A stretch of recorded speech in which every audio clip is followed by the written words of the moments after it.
Welcome back to Psychology of Humans. With Boethius, psychology confronts a question every human eventually faces. Why do bad things happen to good people? Boethius was one of the most powerful men in the Roman world, a philosopher, scholar, and statesman. Then, suddenly, everything was taken from him. He was falsely accused of treason, imprisoned, and sentenced to death. While waiting for execution, Boethius wrote The Consolation of Philosophy, one of the most influential psychological texts ever produced. It was not written in comfort, it was written in despair. And that is why it matters. When fortune turns, Boethius understood something deeply psychological. People don't suffer because life changes. They suffer because they expect it not to. He personified fortune as a wheel, constantly turning. Sometimes you are at the top, sometimes you are crushed beneath it. The mistake, Boethius argued, is trusting fortune in the first place. When identity is built on status, wealth, reputation, power, then loss becomes psychological devastation.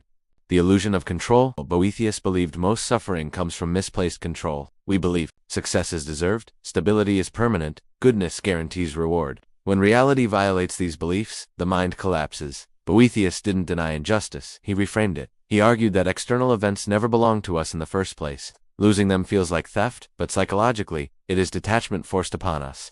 The nature of happiness? Boethius asked a critical question. If happiness can be taken away, was it ever real happiness? True happiness, he argued, must be rooted in something unchangeable. Anything dependent on fortune is unstable. Psychologically, this anticipates the distinction between hedonic happiness, pleasure-based, eudaimonic well-being, meaning-based.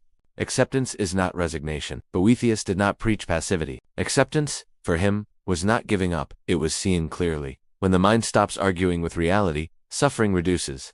This insight sits at the core of modern acceptance-based therapies. Pain is unavoidable. Suffering is optional.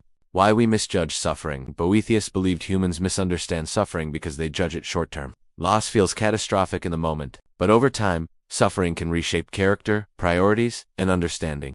This does not justify injustice, but it reframes its psychological impact. Perspective as psychological medicine. Throughout his imprisonment, Boethius used reason as therapy. He challenged his own assumptions. Why do I believe I deserved better? Why did I trust fortune? What part of me remains untouched? This is cognitive restructuring centuries before CBT. Freedom in acceptance. Boethius reached a powerful conclusion. Nothing external can destroy the self unless the mind allows it. You may lose position, wealth, or life, but not meaning.